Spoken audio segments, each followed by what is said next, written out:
let's jump right to the math. That's paper 2. Students will be doing number theory, consumer arithmetic, and computation. And the subtopics under that: fractions, decimals, percentages, ratios, and consumer arithmetic. So this is what the syllabus for the consumer arithmetic looks like. Let's go down to the specific objectives to be more clear. So students should be able to calculate discount, sales tax, profit and loss, percentage profit and percentage loss, express a profit loss discount, markup and purchase tax as a percentage of some value, solve problems involving marked price, selling price, cost price, profit loss or discount, and solve problems involving payments by installations, as in the case of hire purchase mortgages. And we also see that students will have to be able to solve problems involving simple interest, which includes principal, time, rate, and amount. Solve problems involving compound interest. The formula may be used in computing compound interest. Use of calculators is encouraged.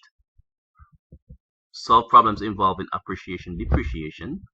Solve problems involving measurements and money. This is talking about currency conversion here. And solve problems involving rates, taxes, utilities, invoices and shopping bills, salaries and wages, insurance, and investments.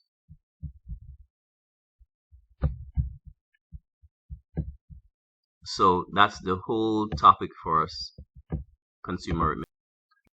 Now let's look at algebra. Indices, the laws of indices. And you talk about indices, you're talking about, for instance, so here we have the specific objective dealing with laws of indices. Students should be able to use the laws of indices to manipulate expressions with integral indices. Now, here we have 4 laws of indices, and we could derive others from these, by the way. But nevertheless, it tells us here that m is a member of integers, meaning you have positive or negative whole numbers, including 0. N is a member of integers as well. So x raised to the m power times x raised to the m power is equal to keeping the base and adding the powers. So once you have 2 quantities and they're basically the same base, like 5 to the 3rd power times 5 to the 2nd power will be 5 to the 3rd plus 2nd, which would be 5 to the 5th power. So, and again, you have x to the m divided by x to the n. You basically keep the base in x and subtract the powers, the numerator power minus the denominator power. When you have a power to a power, you multiply the powers. So you have a quantity be raised to a power is actually been raised to a power. So you simply multiply the 2 powers, as in this case here. Now we also have linear and quadratic expressions. And you know that linear expressions are equations. Now basically linear expressions where you have the highest power of the variable being 1. And for the equation, same thing, because I have equal sign between 2 expressions that are both linear. And you have quadratic expressions now where the highest power of the variable is actually a 2. And quadratic equation, the highest power on the variable is actually equal to a 2. Equation basically, we have 2 expressions being equal. Formula, that will be changing the subject of the formula. Alright, so let me just bounce back on this. It says change the subject of the formula. We have, it says including equations involving roots and powers. So you have to know to get rid of the roots and the powers, right? So if you want to get rid of square roots, you use a square. If you want to get rid of a square, use a square root. So you have to do a lot of transposing. So this is the direct and indirect variation. So represent direct and inverse. Inverse is the same thing as indirect, alright? Variation symbolically. So I might tell you that one particular variable varies directly as another. In this case, y varies directly as x, and says written as y with the symbol x, which actually can be translated into an equation y equals kx. And it says here y varies inversely as x, such that y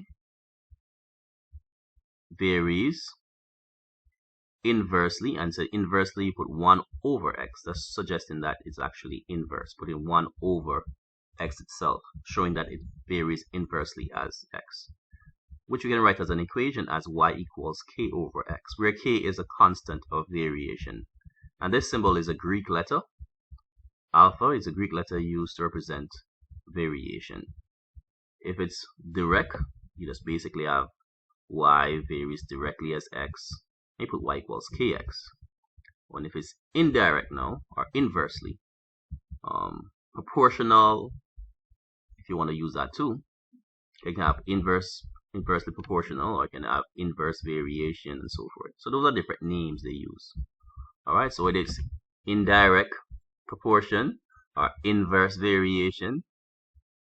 They're all saying the same thing, variation, proportion. So one is indirect, would be the same thing as inverse, and direct would be the opposite. Alright, so we can actually look at some questions on that later. Alright, so let's look at transformation geometry.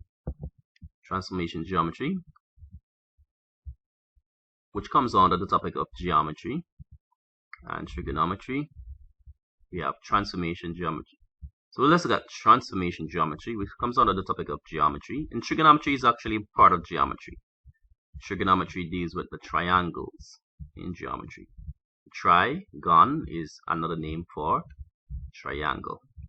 Alright, so let's look at transformation geometry, what aspect of it that we'll need to know, since it's a broad topic.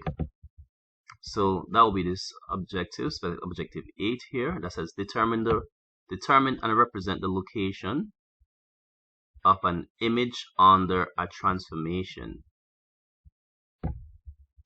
Alright, so we'll need to be able to do that. So let me just highlight this.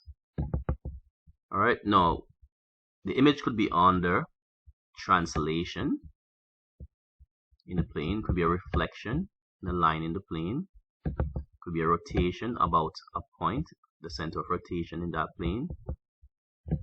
And let's look at the second part. Determine and represent the location of an object given the image under a transformation. So in one case, you want to determine and represent the location of the image of an object that went under a certain transformation. And then you want to be able to determine and represent the location of an object given the information for the image under a certain transformation. And here it says as well too. So I missed out this one, enlargement in the plane as well too. So this is one of the transformations. So we have translation, reflection, rotation, and enlargement. So you need to know these four basic types of transformations: translation, reflection, rotation, and enlargement. Alright, and we need to be able to determine where the location of the image is, or where the location of the object after undergoing a certain transformation. State the relationship between an object and its image. So we need to be able to state the relationship between an object and its image in the plane under geometric transformation. So we need to talk about the orientation of the object or the image, the similarity, as well as the congruency. And then we have describing a transformation given an object and its image. So if we're talking about a translation, we want to basically define it based on the vector notation. If we have the reflection, if it's a reflection, you want to state the mirror line or axis of symmetry. And if it's a rotation, you want to state what? The center of rotation. You want to also give the angle of rotation as well as the direction of rotation. If it's an enlargement, then you want to talk about the center of enlargement and the scale factor, referred to here as k, such that the scale factor k, the size of it is greater than 1, or the size of it is between 0 and 1.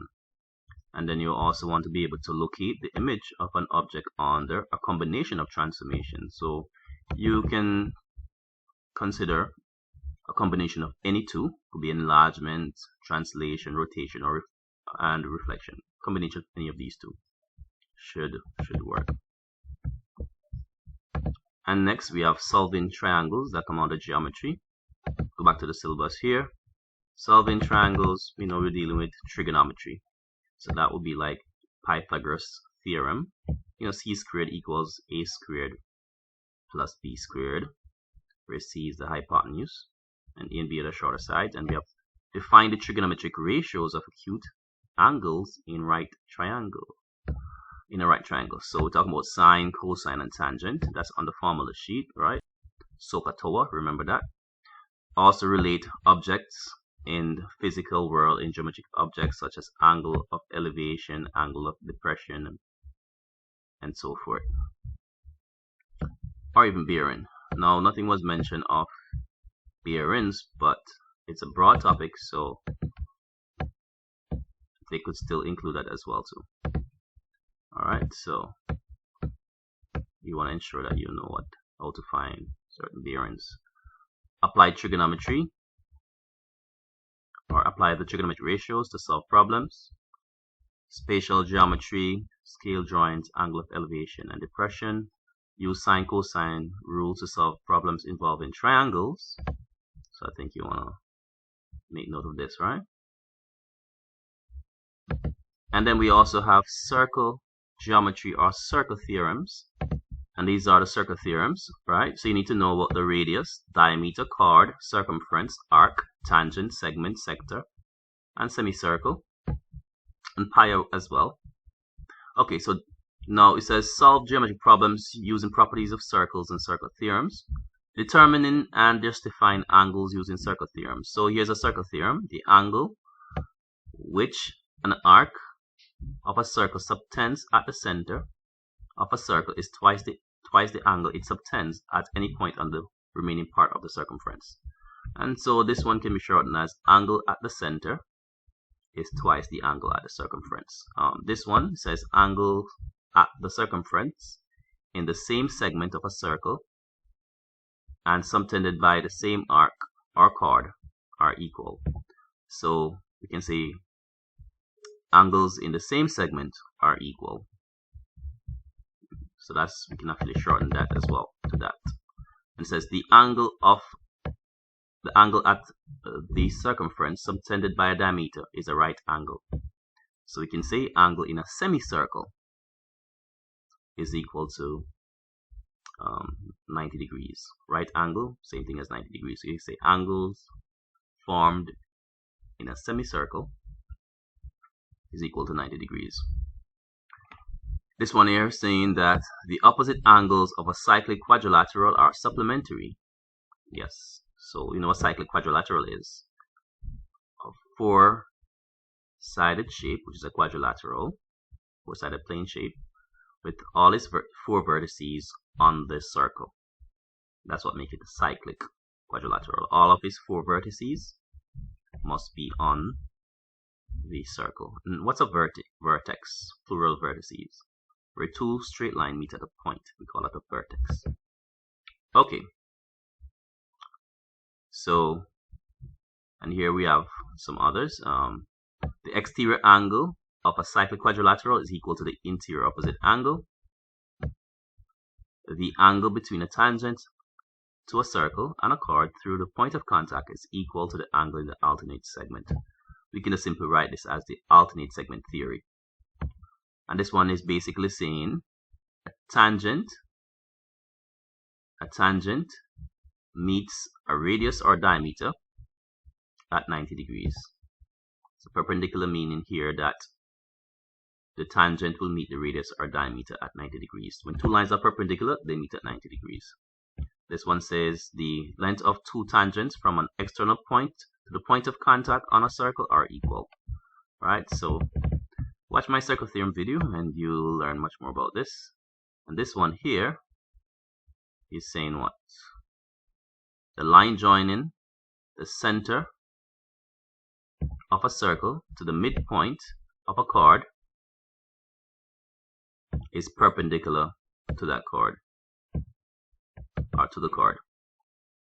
Alright, so we will learn much more about that when we do some revision on circle theorem. Now let's look at relation functions and graphs. So we need to work on functions and composite functions, linear programming, and graphs of functions. So functions, composite functions, linear programming, and graphs of functions. So functions, basically we have f of x and g of x, or f of 2 and f of 3, or h of x. Composite functions now will be like h of g of x. We have a function in another function. Alright, now they didn't say anything about inverse functions, but we can also say that those come under functions as well. These are broad headings. You need to learn how to actually deal with inverse functions. Now linear programming. Alright, so we need to learn about inequalities and how we can actually use the concept of that in real world problems. Let's take a look at linear programming. So here we have, it says here, we want to use linear programming techniques to graphically solve problems involving two variables. So in order for you to master that topic, you want to ensure that you know how to deal with drawing graphs to represent linear inequalities, alright, in two variables. So this is a topic that you need to master as well before you can venture on to deal with the linear programming. So represent solution of linear inequalities in one variable using graphs. So we want to deal with that aspect of it, and draw a graph to represent a linear inequality in two variables, and then you should be able to soldier on to deal with linear programming techniques. And we also look at graphs of functions, right? Graphs of functions. And so it says here, draw and use graph of a quadratic function to identify its features. To talk about roots of the equation, an element of the domain that has a given image, the image of a given element in a domain, the maximum or minimum value of the function, and the equation of the axis of symmetry. Alright, so you want to be able to do all of that. It says here, interpret the graph of a quadratic function to determine the interval on the domain for which the element of the range may be greater than or less than the given point. Says determine an estimate of the value of the gradient at a given point, the intercepts of the function, etc. And then we have statistics. So we have measures of central tendency, and we're talking about the three popular ones, mean, mode, and median. So we want to look at that for group and ungrouped data. Also want to deal with the aspect of probability and cumulative frequency. Alright, cumulative frequency. So cumulative frequency, we can also get cumulative frequency curve, histogram, group frequency table. Alright, so measurement, we have problems involving perimeter, area, volume, surface area of 2D and 3D shapes. Alright, so we should have a problem in knowing what that is all about. Investigation, and this is usually the question on number patterns and sequences. They give you several drawings. In each drawing you find they add on something to it. I want you to draw the seventh one, probably the fifth one in the pattern or so. And then they want this, see if you can actually come up with a formula that will actually help you to actually derive other shapes, or the number of sticks in a pattern, etc. And then vectors and matrices, we have operations and transformation with matrices. And for vector geometry, it says the triangular law and the parallelogram law. Let's look at the vectors and matrices. Operations transformation with matrices. Let's look at that. Alright, so here we have that aspect of the matrices that deals with transformation. So it says determine a 2 by 2 matrix associated with a specified transformation. So transformation, which is equivalent to the composition of two linear transformation in a plane where the origin remains fixed.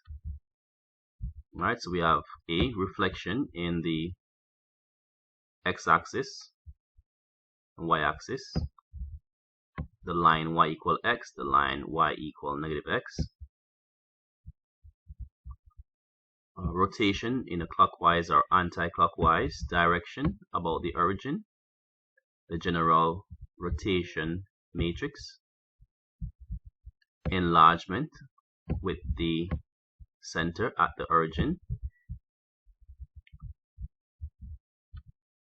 Alright, so that's about it for the transformation matrices. So these, so it says solve problems involving matrix operations. So that's this concept right here. So about addition and subtraction of matrices of the same order. That's important. Scalar multiplication, multiplication of conformable matrices, and equality and non-commutativity of matrix multiplication. So don't get too alarmed with this word conformable matrices. It means that the matrices must be compatible in order for you to multiply them. And so compatible, meaning that the number of columns of the first matrix must be the same as the number of rows for the second matrix that you're multiplying, in terms of you actually have them from going from left to right. Right? So in order for you to actually multiply them, the number of columns of the first matrix must match the number of rows for the second matrix. And so if that's not the case, then you won't be able to multiply those two matrices. And equality and non-commutativity of matrix multiplication. Alright, so you need to know all of that.